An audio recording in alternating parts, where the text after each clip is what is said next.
पंचरक्षा सूत्र की हस्तलिपि का चित्रण किस परंपरा से संबंधित है?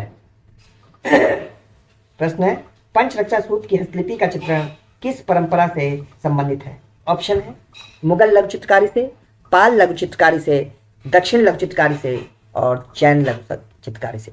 तो बताइए दोस्तों, पंचरक्षा सूत्र की हस्तलिपि का चित्रण किस परंपरा से संबंधित है? मुगल लघु चित्रकारी से, पाल लघु चित्रकारी से, दक्षिण लघु चित्रकारी से और जैन लघु चित्रकारी से। तो इसमें से पंचरक्षा सूत्र जो है वो पाल लघु चित्रकारी से संबंधित है। किससे संबंधित है? पाल लघु चित्रकारी से। अगला है, अजंता में कितने प्रकार की गुफाएं हैं? प्रश्न है, अजंता में कितने प्रकार की गुफाएं हैं? ऑप्शन है 2, 4, 3 और 29। दोस्तों, अजंता में 2 प्रकार की गुफाएं हैं, चैत और विहार। कितने प्रकार की गुफाएं अजंता में? 2 प्रकार की। कौन कौन सी हैं? चैत और विहार।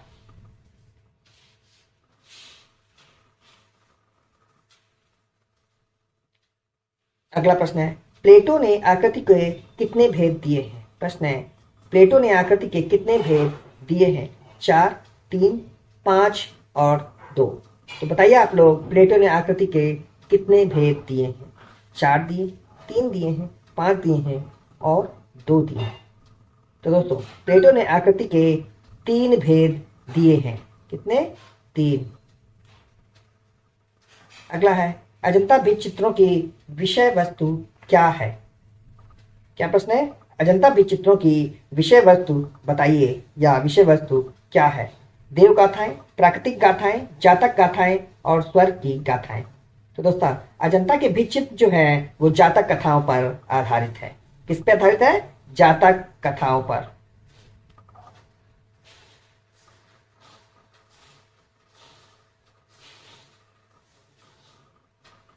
अगला प्रश्न है, अजंता भारत के प्राचीनतम मठों में एक है। यह गुफा मंदिर का समूह महाराष्ट्र के किस राज्य में स्थित है? प्रश्न है, अजंता भारत के प्राचीन मठों में से एक है। यह गुफा मंदिर का समूह महाराष्ट्र के किस राज्य में स्थित है? ऑप्शन है पुणे, मुंबई, जलगांव और औरंगाबाद। तो दोस्तों, अजंता जो है वो औरंगाबाद में स्थित है। कहाँ स्थित है? अजंता औरंगाबाद में। अगला है, बेसांतर जातक का चित्र अजंता की किस गुफा में चित्रित है? प्रश्न है, बेसांतर जातक का चित्र अजंता की किस गुफा में चित्रित है? ऑप्शन है 8, 17, 5 और 15। तो बेसांतर जातक का जो चित्र है वो गुफा संख्या 17 में चित्रित है। कौन सी गुफा में चित्रित है? गुफा संख्या 17 में।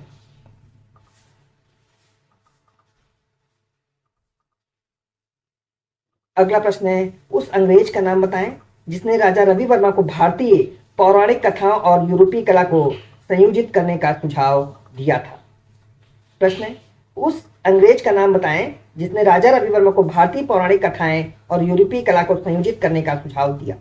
ऑप्शन है E.V. हेवन, लॉर्ड नेपियर, टीरी कैटल और चार्ल्स डी ओइली। तो बताइए आप लोग। तो दोस्तों, इसमें से उनका नाम है लॉर्ड नेपियर। क्या नाम है? लॉर्ड नेपियर ने राजा रवि वर्मा को भारतीय और पौराणिक कथाएं और यूरोपीय कला को संयोजित करने का प्रस्ताव दिया था।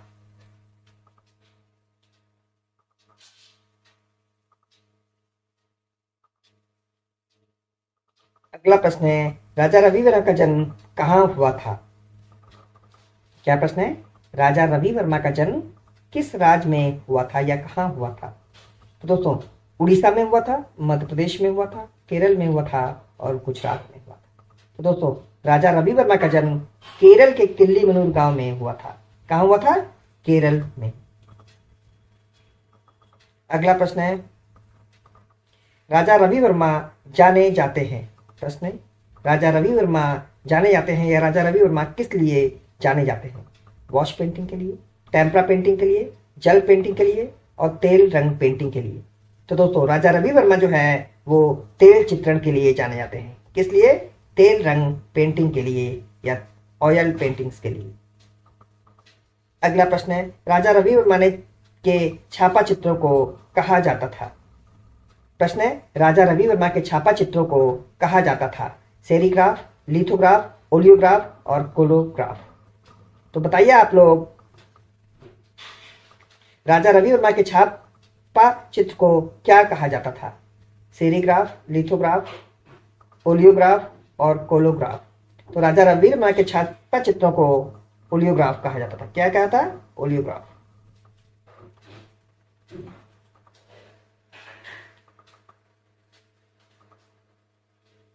अगला प्रश्न है, भारत में निम्नलिखित स्थान से प्राप्त प्रेस की ओलियोग्राफी प्रिंटिंग की गई।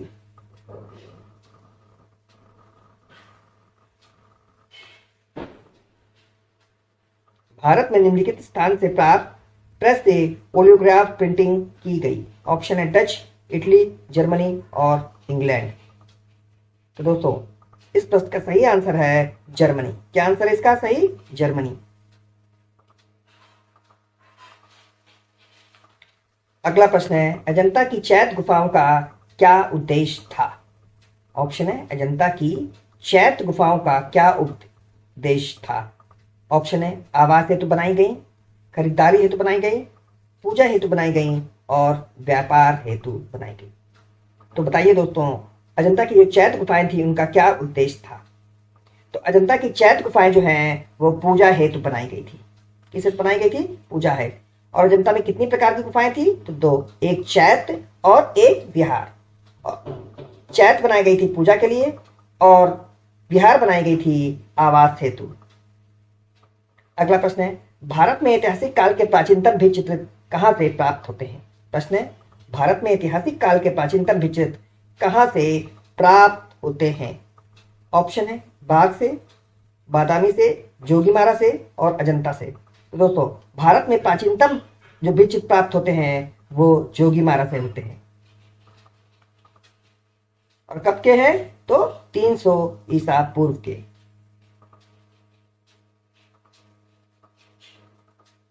अगला प्रश्न है, गुप्तकालीन मंदिर की बाहरी दीवार के एक तखा में विष्णु अनंत की विश्राम अवस्था में मूर्ति बनी है।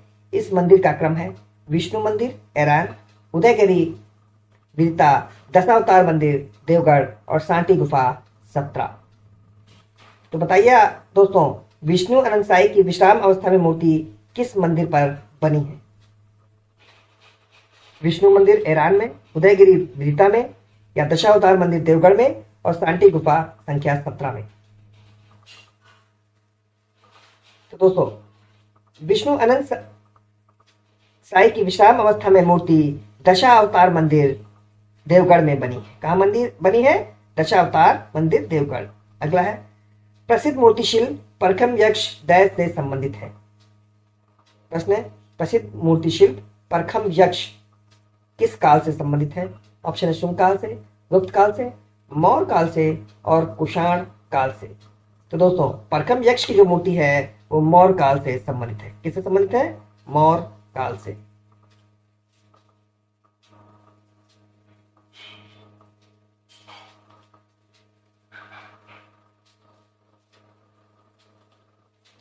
अगला प्रश्न है, अमरावती स्तूप को प्रकाश में लाने का श्रेय किसे है?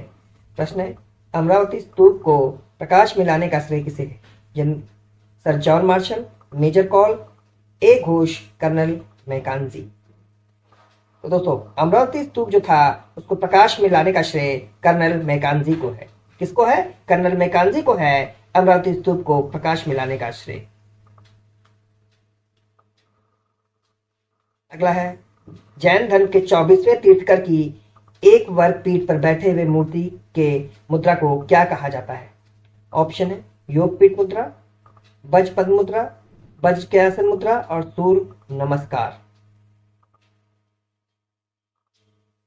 तो दोस्तों, इस प्रश्न का सही उत्तर होगा वज्र पर्यकासन मुद्रा में।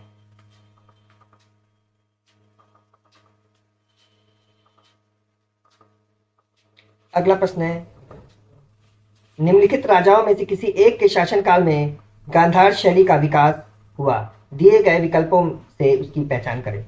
ऑप्शन है गुप्त, शुंग, कुषाण और सातवाहन। तो इनमें से कुषाण के शासनकाल में गांधार शैली का विकास हुआ था। किसके शासनकाल में? कुषाण वंश के शासनकाल में गांधार शैली का विकास हुआ था। अगला है, तेल चित्रण के लिए प्रयोग होने वाले ब्रश होते हैं? Barishal brush, सेबल brush, A B इनमें से कोई नहीं। तो दोस्तों तेल चित्रण में प्रयोग होने वाले ब्रश हैं ब्रिशल और सेबल, दोनों ही हैं।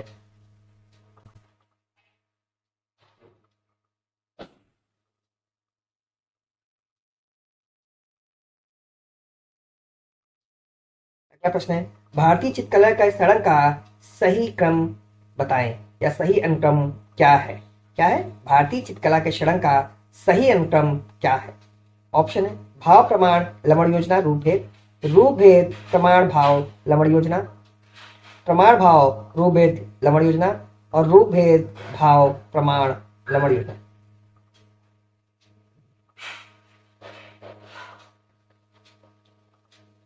तो इसका सही आंसर होगा दोस्तों रूपभेद प्रमाण भाव लवण योजना। क्या होगा?